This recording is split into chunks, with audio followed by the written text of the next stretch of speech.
Hello students, good morning. आज हम 11th class के चैप्टर फर्स्ट के बारे में स्टडी करेंगे। That named is living world, that means जीव जगत।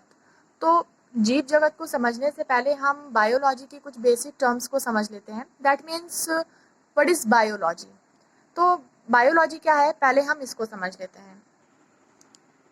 बायोलॉजी, देखिए बायो के मोस्टली कुछ ऐसे वर्ड्स होते हैं जो कि दो वर्ड्स के कॉम्बिनेशन से बने होते हैं। तो बायोलॉजी भी दो वर्ड्स के कॉम्बिनेशन से ही बना हुआ है। That is first word is bio and the second word is logy. Biology means जीव विज्ञान। बायो मतलब होता है लाइफ, लिविंग। लॉजी मतलब होता है स्टडी। तो ये एक ऐसी स्टडी है जिसमें हम लिविंग बीइंग्स के बारे में स्टडी करते हैं, जीव के बारे में स्टडी करते हैं। हमारे आसपास जो भी चीज़ें हैं, जो भी लिविंग है, उनके बारे में जो हम स्टडी करते हैं, दैट इज कॉल्ड बायोलॉजी। तो biology is divisible into two branches. First is zoology and the another one is botany. अब यहाँ से हमें ये जानना है कि what do mean by botany and zoology. देखिए, जूलॉजी में हम एनिमल्स और ह्यूमन बीइंग्स के बारे में स्टडी करते हैं और बॉटनी में हम प्लांट्स के बारे में स्टडी करते हैं। जूलॉजी यानी कि जंतु विज्ञान, बॉटनी यानी कि वनस्पति विज्ञान। तो वनस्पति के बारे में जो स्टडी होती है that is called botany and the study of human beings and animals is known as zoology. अब यहाँ से क्वेश्चन ये बनता है कि who is the father of biology. तो बायोलॉजी के जनक किसे माना जाता है? तो एरिस्टोटल, अरस्तु बायोलॉजी के फादर हैं। And who is the father of zoology? Zoology के फादर भी एरिस्टोटल हैं and the father of botany is Theophrastus. तो ये सब बेसिक बातें हैं, इनको आप नोट कर लीजिएगा। आगे बढ़ते हैं हम। Now come to the chapter. अब फर्स्ट पॉइंट है कि जीव क्या है। तो जीव क्या होता है, देखिए रासायनिक दृष्टि से जीवन अणुओं का विशिष्ट तथा जटिल संगठन है जिसे वृद्धि, मतलब कि हम अपने आसपास बहुत सारी चीज़ें देखते हैं। किसी ऑब्जेक्ट में वृद्धि होती है यानी कि ग्रोथ होता है, और बहुत से ऑब्जेक्ट्स ऐसे होते हैं जिनके अंदर ग्रोथ नहीं होता है। Let me take an example. जैसे हम अपना एग्जांपल ले लेते हैं, प्लांट्स का एग्जांपल ले लेते हैं, और हमारे आसपास बहुत सारी चीज़ें होती हैं, हम उनका एग्जांपल ले लेते हैं। तो जैसे मान लीजिए चेयर, टेबल एक्सेट्रा हमारे आसपास हैं, तो इन सब के अंदर वृद्धि नहीं होती है। दैट मीन्स ग्रोथ नहीं होता है, इनकी सेल्स डिवाइड नहीं करती है। तो बट हमारी सेल्स हैं, हमारे प्लांट्स, हमारे आसपास प्लांट्स होते हैं, उनकी सेल्स होती हैं, उनके अंदर ग्रोथ होता है, उनके अंदर वृद्धि होती है। तो जो चीज़, जो ऑब्जेक्ट्स डिवीजन कर सकें, उनके अंदर सेल्स डिवाइड कर सकें, उनकी सेल्स की संख्या बढ़ सके, दैट इज कॉल्ड लिविंग। और जिनके अंदर ये कैरेक्टरिस्टिक्स नहीं होती है, that are called non living. तो लिविंग थिंग्स की कुछ कैरेक्टरिस्टिक्स होती हैं, उनको हम समझ लेते हैं कौन कौन सी कैरेक्टरिस्टिक्स हो सकती हैं। जैसे जो भी लिविंग ऑर्गेनिजम्स होते हैं, सबसे फर्स्ट उनके अंदर ग्रोथ पाया जाता है। ग्रोथ का मतलब क्या होता है? Increase in mass. Increase in मास, उनके मास में इंक्रीज हो सकता है, उनकी नंबर ऑफ सेल्स डिवाइड करती हैं, उनकी नंबर ऑफ सेल्स संख्या में बढ़ती हैं। Let me take an example. जैसे हम छोटे होते हैं, धीरे धीरे करके हमारी साइज में इंक्रीमेंट होता है, हमारी विड्थ में इंक्रीमेंट होता है, हमारी नंबर ऑफ सेल्स मल्टीप्लाई करती हैं, संख्या में बढ़ती हैं, धीरे धीरे करके हम बड़े होते हैं। तो that is called growth. But हमारे आसपास बहुत सारी चीज़ें ऐसी हैं, चेयर है, टेबल है, इनके अंदर ग्रोथ नहीं होता है, ये जैसे थे हमेशा ही लाइफ टाइम वैसे ही रहेंगे। तो that are called non living, ये आप सभी लोग जानते हो। और इसकी कैरेक्टरिस्टिक्स है रिस्पॉन्ड टू इन्वायरमेंट स्टिमुलाई, मतलब कि इन्वायरमेंट, हमारे आसपास का जो पर्यावरण है उसके प्रति रिस्पॉन्ड करना, मतलब कि हम उसके प्रति अपना कोई रिस्पॉन्स दे रहे हैं। जैसे सर्दी, गर्मी, धूप, बरसात, हमें सर्दी का अनुभव होता है, फीलिंग होती है इस चीज़ की। तो जो चीज़ हम फील कर सके, अगर इन्वायरमेंट में चेंज होने से हमें किसी तरह का कोई फ़र्क पड़ता है, हमारे अंदर किसी तरह की कोई चेंजिंग आती है, हम उसके प्रति रिस्पॉन्स कर रहे हैं, तो that is also a characteristics of living being. और नेक्स्ट है Reproduction, that is very very important point, that is very very important characteristics of living being. Response, reproduce मतलब कि production of offsprings of same kind, जैसे कि जितने भी living organisms होते हैं सभी के अंदर ये कैरेक्टरिस्टिक्स होती है कि वो अपने ही तरीके का, अपने ही तरह का, अपने ही स्पेशीज के सेम दूसरे स्पेशीज को प्रोड्यूस कर सकता है। तो इस तरह की जो कैपेबिलिटी होती है या इस तरह का जो एक कैरेक्टरिस्टिक्स है, that is the characteristic of living being. Production of young ones of their own kind, अपने ही स्पीशीज के, अपने ही प्रजाति का दूसरा यंग वन प्रोड्यूस करना, दैट इज कॉल्ड रिप्रोडक्शन। और रिप्रोडक्शन बहुत ही मेन कैरेक्टरिस्टिक्स है लिविंग बीइंग्स की। नेक्स्ट है कैपेबल टू मेटाबोलाइज, मतलब कि मेटाबोलाइज का क्या मतलब है? मेटाबोलाइज का मतलब होता है कि हमारे बॉडी के अंदर बहुत सारी ऐसे रिएक्शंस होते हैं, ऐसे केमिकल रिएक्शंस होते हैं, रासायनिक अभिक्रियाएं होती हैं, बहुत सारी अभिक्रियाएं होती हैं हमारे बॉडी के अंदर। तो उन सभी का जो एक सम होता है, मतलब देखिए अगर हमारे बॉडी के अंदर किसी तरीके की कोई भी केमिकल प्रोसेस हो रहा है, या तो उसमें एनर्जी रिलीज होगी या तो उसमें एनर्जी स्टोर होगी। तो इस तरीके का अगर कोई भी प्रोसेस हो रहा है हमारी बॉडी में, क्योंकि ये प्रोसेस कभी भी नॉन लिविंग बीइंग्स में नहीं होगा, ये प्रोसेस ओनली लिविंग बीइंग्स में होगा। तो मेटाबोलाइज का प्रोसेस अगर होता है, that organisms are called living beings. तो मेटाबॉलिज्म भी दो तरह का होता है, these are also of two types, anabolism and catabolism. Anabolism का देखिए जो मेन पॉइंट है वो क्या है? Energy stored. एनाबॉलिज्म में क्या होता है? एनर्जी स्टोर्ड होती है, और कैटाबॉलिज्म में क्या होता है? एनर्जी रिलीज होती है। ये स्टोर्ड होना, रिलीज होना, मतलब कि कहीं पे एनर्जी यूज होती है और कहीं पे एनर्जी हमें मिलती है, कहीं पे हमारी बॉडी की जो एनर्जी होती है वो यूज हो जाती है, जिससे हमें वीकनेस लगने लगती है। वो सारी बातें बाद में होंगी, बट यहाँ पे समझना भी ये ज़रूरी है कि एनाबॉलिज्म में जो एनर्जी होती है वो स्टोर्ड होती है, और कैटाबॉलिज्म में जो एनर्जी होती है वो रिलीज होती है। आगे नेक्स्ट टॉपिक आता है जीव जगत में विविधता एवं वर्गीकरण। विविधता यानी कि डाइवर्सिटी। डाइवर्सिटी मतलब होता है डिफरेंसेस। आपने ये 9th क्लास में भी पढ़ा है कि हमारे आसपास बहुत सारी लिविंग ऑर्गेनिजम्स होते हैं, but they are not alike, सब सेम नहीं होते हैं, they are very huge difference.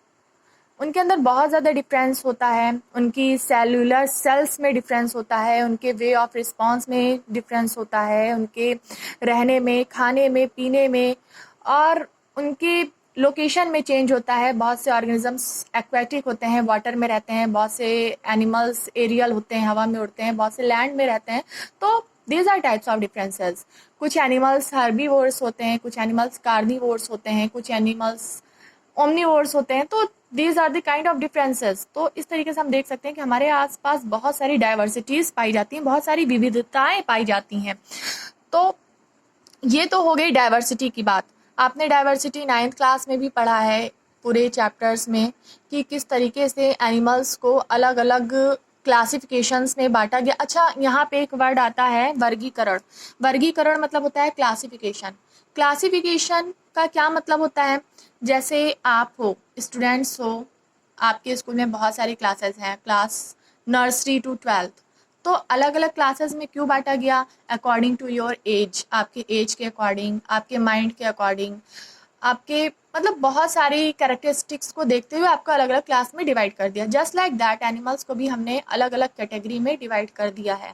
Aquatic animals को हमने एक क्लास में रख दिया, मैमल्स को हमने एक क्लास में रख दिया, और एम्फीबियंस को एक क्लास में रख दिया, रेप्टाइल्स को एक क्लास में रख दिया। तो इस तरीके से हमने अलग अलग क्लासेस को डिवाइड कर दिया।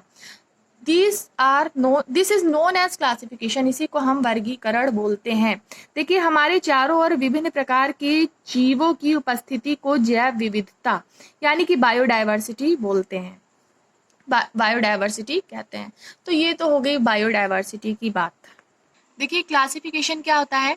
Classification is the process by which organisms are grouped into categories based on some easily observable characters. मतलब कि क्लासिफिकेशन क्या होता है, ये एक ऐसी प्रक्रिया है, ये एक ऐसी प्रोसेस है जिसके द्वारा ऑर्गेनिजम्स को एक ग्रुप में रखा गया है, अलग अलग ग्रुप्स में रखा गया है, जिससे हम उनके कैरेक्टर्स को ईजिली ऑब्जर्व कर सकें। दैट मीन्स एक एग्जाम्पल लेते हैं हम, जैसे अगर एम्फीबियंस है तो एम्फीबियंस में हमने किसको रखा है, फ्रॉग को रखा है। ठीक है, एक एग्जाम्पल हमने लिया है, हमने फ्रॉग को एम्फीबियंस में रखा है, या हमने रेप्टाइल्स में किसको रखा है। तो जो हमने अलग अलग क्लासेस में जो भी एनिमल्स को रखा है, उनकी उनकी जो कैरेक्टरिस्टिक्स है वो आपस में मिलती है। मतलब कि सेम कैरेक्टर्स वाले को हमने एक ग्रुप में रख दिया, जिनके कैरेक्टर सेम है, जो लैंड में और वाटर दोनों में रहते हैं, उसको हमने एम्फीबियंस में रख दिया। जो रेंगते हैं, जो रेप्टाइल्स हैं, उनको हमने क्लास रेप्टाइलिया में रख दिया। तो इस तरीके से हमने अलग अलग क्लासेस में डिवाइड कर दिया। That is called classification. देखिए नेक्स्ट टॉपिक है टैक्सोनॉमी। टैक्सोनॉमी का मतलब होता है किसी चीज़ को पहचानना, यानी कि उसका आइडेंटिफिकेशन करना। जैसे कि मैंने अभी बताया क्लासिफिकेशन, तो क्लासिफिकेशन करने से पहले हमें उस चीज़ को, उस ऑब्जेक्ट को या उस ऑर्गेनिज्म को पहचानने की ज़रूरत होती है। अगर हमने उसको आइडेंटिफाई कर लिया तो करने के बाद ही हम उसका क्लासिफिकेशन करते हैं। तो टैक्सोनॉमी में सबसे पहले आता है आइडेंटिफिकेशन। अब अगर हमने आइडेंटिफाई कर लिया है तो फिर नेक्स्ट स्टेप आता है उसको नाम देने का। नाम देने का मतलब होता है नॉमेनक्लेचर। नॉमेनक्लेचर यानी कि नामकरण। अगर हमने किसी भी ऑर्गेनिजम्स को पहचान लिया है कि इसकी कैरेक्टरिस्टिक्स क्या है, ये इसका फीचर क्या है, तो हम उसको आइडेंटिफाई कर चुके हैं, और आइडेंटिफाई कर चुके हैं दैट मीन्स कि अब हमें इसको नाम देना है। तो नाम देने की जो प्रोसेस होती है, देखिए नॉमेनक्लेचर क्या है। Nomenclature is a system of naming living organisms in a way that a particular organism is known by the same name all over the world. अगर हमने उसको नाम दिया है तो नाम देने के बाद वो उसी नाम से पूरे वर्ल्ड में जाना जाएगा। दैट मीन्स, अब अभी हम इसका एग्जाम्पल बाद में लेते हैं, पहले हम इसको समझ लेते हैं कि टैक्सोनॉमी में सबसे पहले आइडेंटिफिकेशन आता है। आइडेंटिफाई करने के बाद हमने उसको नाम दिया, और नाम देने के बाद उसको किसी क्लास में रखा जाएगा। That means this process is known as classification, जो मैंने आपको पहले ही बता दिया है। तो नॉमेनक्लेचर एक होता है कॉमन नेम। कॉमन नेम जैसे रोज है, तो रोज को सभी लोग रोज बोलते हैं, हिंदी में गुलाब बोलते हैं, और इसका बोटैनिकल नेम अलग होगा। जैसे आप मान लीजिए ह्यूमन बींग्स है, ह्यूमन बींग्स का नाम सभी जानते होंगे, होमोसेपियंस बोलते हैं। जूलॉजिकल नेम है इसका होमोसेपियंस। ह्यूमंस दैट मीन्स कि जो हम हैं ह्यूमन बींग्स, हमारा नाम नॉर्मली कॉमन लैंग्वेज में हम लोग ह्यूमंस बोलते हैं, हिंदी में मनुष्य बोलते हैं। बट जूलॉजी में, या फिर अगर हम साइंटिफिक लैंग्वेज की बात करें तो साइंटिफिक लैंग्वेज में हम होमोसेपियंस बोलते हैं। तो that is known as nomenclature. तो हमने टैक्सोनॉमी में क्या पढ़ा, आइडेंटिफाई किया। हमने आइडेंटिफाई करने के बाद हमने नॉमेनक्लेचर किया, नाम दिया। नाम देने के बाद हम उसको, अब हमें the last one is classification, वर्गीकरण। चलिए अब नेक्स्ट टॉपिक की तरफ चलते हैं। देखिए स्टूडेंट्स, जो हमारा नेक्स्ट टॉपिक है वो है टैक्सोनॉमिक हायरार्की। टैक्सोनॉमी का मतलब मैं आपको पहले ही बता चुकी हूँ, आइडेंटिफिकेशन करना, आइडेंटिफाई करने के बाद उसको नाम देना, एंड देन उसका क्लासिफिकेशन करना। तो ये जो टैक्सोनॉमिक हायरार्की है, it is divisible into many parts. एक मिनट, देखिए ये जो कैटेगरी है टैक्सोनॉमी की, ये इतने पार्ट्स में डिवाइड होती है एनिमल्स के लिए। 1 2 3 4 5 6 7 पार्ट्स में डिवाइड होती है। तो हम स्टार्ट करते हैं, वन बाय वन सभी के बारे में पढ़ते हैं। देखिए एनिमल्स जो होता है वो फर्स्टली डिविजिबल होता है। मतलब हमें अगर किसी चीज़ का क्लासिफिकेशन करना है तो हमें इन सारी चीज़ों के बारे में पता होना चाहिए कि कोई भी ऑर्गेनिज्म है वो किस किंगडम से बिलोंग करता है, वो किस फाइलम्स के बारे में आप लोग 9th क्लास में पढ़ चुके हो, मैंने पढ़ाया है इस सब के बारे में। किस क्लास से वो बिलोंग करता है, किस ऑर्डर से बिलोंग करता है, किस फैमिली से बिलोंग करता है, उसकी जीनस क्या है, उसकी स्पीशीज़ क्या है। तो हम स्पीशीज़ से लेकर के, हम स्पीशीज़ से स्टार्ट करते हैं। स्पीशीज़ से क्यों स्टार्ट करते हैं, बिकॉज ये सबसे छोटी यूनिट होती है टैक्सोनॉमी की। इस वजह से हम स्पीशीज़ से स्टार्ट करते हैं, किंगडम तक पढ़ेंगे। तो स्पीशीज़ क्या है, स्पीशीज़ मतलब होता है प्रजाति। प्रजाति का मतलब क्या होता है, हम प्रजाति कैसे बता सकते हैं, कैसे पता लगा सकते हैं कि कोई भी ऑर्गेनिज्म किस प्रजाति से है या उनको सेम प्रजाति में, सेम स्पीशीज में क्यों रखा गया है। तो कोई भी ऑर्गेनिज्म अगर वो आपस में एक दूसरे से इंटरब्रीड कर सकते हैं, आपस में एक दूसरे से क्रॉस कर सकते हैं, तो ये प्रॉपर्टी, ये कैरेक्टरिस्टिक्स उस एनिमल को स्पेशीज की कैटेगरी में रखता है। दैट मीन्स कि हम ये बोल सकते हैं, अगर कोई दो ऑर्गेनिज्म आपस में इंटरब्रीड कर सकते हैं तो हम ये बोल सकते हैं कि they belong to same species, कि वो सेम स्पेशीज से, वो सेम प्रजाति से बिलोंग करते हैं। देखिए यहाँ पे हम स्पेशीज को कुछ एग्जांपल्स लेकर के समझते हैं। जैसे यहाँ पे एक वर्ड लिखा हुआ है पैंथेरा। पैंथेरा यानी कि टाइगर का जूलॉजिकल नेम होता है पैंथेरा टाइग्रिस। पैंथेरा टाइग्रिस मैंने बताया कि यहाँ पे देखिए दो वर्ड से मिल करके बना हुआ है, पहला पैंथेरा और दूसरा टाइग्रिस। अब इसका क्या मतलब है, देखिए स्पेशीज से स्टार्ट करते हैं। टाइगर किस स्पेशीज से है, Panthera Tigris. Panthera Tigris, it is the zoological name of tiger. मतलब कि ये दो वर्ड के कॉम्बिनेशन से बना हुआ है। अगर हम बोलें कि टाइगर से मिलते जुलते और भी एनिमल्स होते हैं, जस्ट लाइक दैट लॉइन। देखिए यहाँ पे पैंथेरा में बहुत सारे एनिमल्स रखे हुए हैं, जैसे लॉइन है, लेपर्ड है, टाइगर है।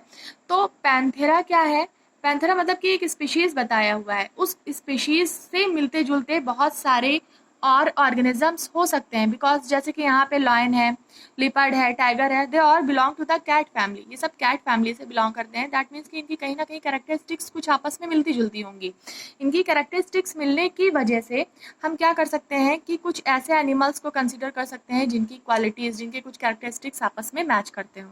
तो इस वजह से देखिए यहाँ पे स्पीशीज़ तो इतनी सारी हैं। लॉयन का नाम अलग है, पैंथेरा लियो है, लिपर्ड का नाम अलग है, टाइगर का नाम अलग है। दैट मीन्स कि स्पीशीज तो एक इंडिविजुअल को रिप्रेजेंट करती हैं, बट अगर स्पीशीज कई ऑर्गेनिजम्स की सेम हो then they belong to the same genus. मतलब कि पैंथेरा सब में है, दैट मीन्स कि पैंथेरा से रिलेटेड कोई इनकी कैरेक्टरिस्टिक्स होगी, ये दिखने में एक जैसे होते हैं, इनके फूड क्वालिटी यानी कि फीडिंग प्रोसेस सेम होता है लगभग, तो हम इनको सेम जीनस में रख सकते हैं। यानी कि देखिए यहाँ पे इनका जीनस सेम हो गया, पैंथेरा इनका जीनस सेम है बट स्पीशीज अलग है। तो अगर कोई ऑर्गेनिज्म जिनकी क्वालिटीज, जिनकी कैरेक्टरिस्टिक्स सेम हो, मैच करती हो आपस में एक दूसरे से, तो उनको उठा के हम सेम जीनस में रख सकते हैं। हम ये कह सकते हैं कि लॉयन का, लिपर्ड का, टाइगर की, इन सभी अलग अलग ऑर्गेनिजम्स की जो जीनस होगा दैट विल बी सेम, वो सेम होगा। तो हम क्या करेंगे यहाँ पे कि सेम जीनस को हम यहाँ पे लिख सकते हैं। मतलब कि हम ये बोल सकते हैं पैंथेरा, इनका जो जीनस होगा वो क्या होगा, पैंथेरा होगा। मतलब कि ये जो लॉयन है, लिपर्ड है, टाइगर है, ये सब सेम जीनस से बिलोंग करते हैं, दैट इज कॉल्ड पैंथेरा। तो अलग अलग स्पीशीज का जीनस सेम हो सकता है अगर उनकी क्वालिटीज़, उनकी कैरेक्टरिस्टिक्स आपस में मैच करती हैं तो स्टूडेंट्स आपने देखा कि यहाँ पे अलग अलग ऑर्गेनिजम्स जिनके कैरेक्टरिस्टिक्स सेम थे, जो सेम स्पीशीज से बिलोंग करते थे, उनको हमने सेम जीनस में रख दिया है। यानी कि हम इस जीनस में, इन जीनस में क्या रख सकते हैं, हम इन जीनस में लॉयन रख सकते हैं, टाइगर रख सकते हैं, लिपर्ड रख सकते हैं, एटसेट्रा। क्यों? क्योंकि इनके, हम देखते हैं कि इनकी जो स्पेशीज है वो पैंथेरा है, लॉयन की भी पैंथेरा है और टाइगर की भी पैंथेरा है। जिनकी स्पेशीज सेम है हमने उनको सेम जीनस में रख दिया है। अब ये दोनों स्पेशीज आपस में मिलते जुलते हैं। अब ये दोनों स्पेशीज आपस में हो सकता है किसी और एनिमल से बिलोंग करते हों। जैसे मैंने अभी कहा था कि लॉयन है और टाइगर है, लिपर्ड है, they belong to the cat family. That means कि इनकी कोई ना कोई क्वालिटीज़, इनकी कोई ना कोई कैरेक्टरिस्टिक्स कैट से मिलते होंगे। तो हम इसको कहाँ रख सकते, हम इसको किससे मैच कर सकते हैं, कैट से मैच कर सकते हैं। तो हम जो सेम जीनस वाले हैं, दैट मीन्स कि जिनकी क्वालिटी सेम है, हम उनको उठा करके, यानी कि इनको हम कहाँ पे रख सकते हैं, सेम फैमिली में रख सकते हैं। सेम जिनके जीनस सेम होंगे हम उनको फैमिली में पुटअप कर सकते हैं। तो टाइगर है और लॉयन है, इनकी क्वालिटीज़, इनकी कैरेक्टरिस्टिक्स किससे मैच करती है? इनकी कैरेक्टरिस्टिक्स कैट से मैच करती है।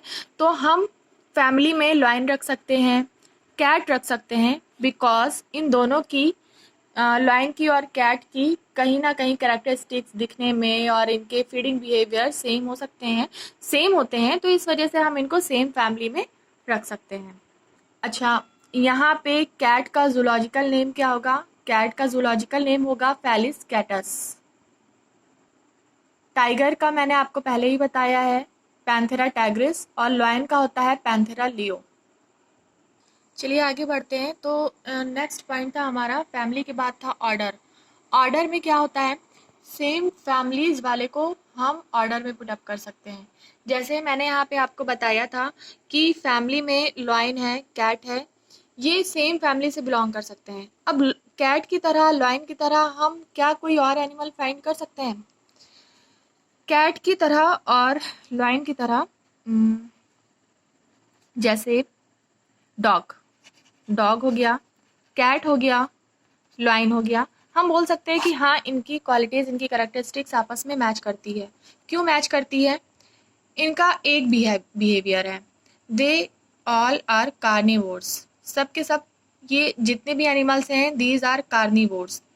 तो इनका एक ऑर्डर बन जाता है। देखिए यहाँ पे बताया जा रहा है कि इनका एक ऑर्डर है कार्निवोरा, जिसको हम लोग कैनिडी भी बोलते हैं। तो इसके अंदर इन्होंने सेम कैरेक्टरिस्टिक्स वाले ऑर्गेनिजम्स को रखा हुआ है, जैसे डॉग है, वुल्फ है, फॉक्स है। फैलिडी में इन्होंने कैट, लिपर्ड, टाइगर, लॉयन, मतलब कि जहाँ पे किसी ना है तो ये अलग, बट इनकी क्वालिटीज आपस में, जैसे मैंने बताया, फीडिंग बिहेवियर इनका सेम है, तो दैट्स वाई इनको सेम ऑर्डर में पुट अप कर दिया गया है। मतलब कि आप यहाँ स्टार्टिंग से समझिए, पैंथेरा टाइग्रिस, सिर्फ और सिर्फ टाइगर की बात की जा रही है। सेम पैंथेरा जो है, कई सारे ऑर्गेनिजम्स का जो जीनस है वो सेम हो सकता है, बट पैंथेरा टाइग्रिस की बात अगर हम करते हैं तो दैट मीन्स ओनली टाइगर को कहा जा रहा है। पैंथेरा लियो की बात हम करें, दैट मीन्स कि ओनली लॉयन की बात की जा रही है। बट ये सब क्या है? इन सब की कैरेक्टरिस्टिक्स सेम है। तो सेम स्पेशीज वाले को हमने जीनस में रख दिया, सेम जीनस वाले को हमने फैमिली में रख दिया, और सेम फैमिली वाले को हमने ऑर्डर में पुट अप कर दिया। ऑर्डर के बाद नेक्स्ट पॉइंट आता है क्लास। तो सिमिलर ऑर्डर वाले को, सिमिलर ऑर्डर वाले ऑर्गेनिजम्स को हम क्लास में पुट अप कर देंगे। दैट मीन्स कि यहाँ पे हम एक एग्जांपल लेते हैं, जैसे कि डॉग, कैट, लाइन, इसको हमने ऑर्डर में लिया था। अब क्या हम इसको किसी अदर ऑर्गेनिजम्स के साथ कंपेयर कर सकते हैं? जैसे कि हम डॉग को, एक सेकेंड, हम डॉग को, कैट को किसके साथ कंपेयर कर सकते हैं? ह्यूमन बींग्स के साथ कंपेयर कर सकते हैं। Human beings that means Homo sapiens के साथ कंपेयर कर सकते हैं। होमोसेपियंस किसके कैटेगरी में आते हैं? Mammals, and they are also mammals. तो यहाँ से हमें एक क्लास मिल जाता है, क्या? मैमेलिया। मैमेलिया आप 9th क्लास में ये पढ़ चुके हो, पूरा डिटेल में पढ़ चुके हो। तो they are belong to the class mammalia. इस वजह से ये सभी मैमल्स हैं, इस वजह से हमने इनको सिमिलर क्लास में रख दिया, and that class is known as mammalia. तो ये सब किस क्लास से बिलोंग करते हैं? ये सब मैमेलिया क्लास से बिलोंग करते हैं। इसी तरीके से हमें यहाँ पे कई सारे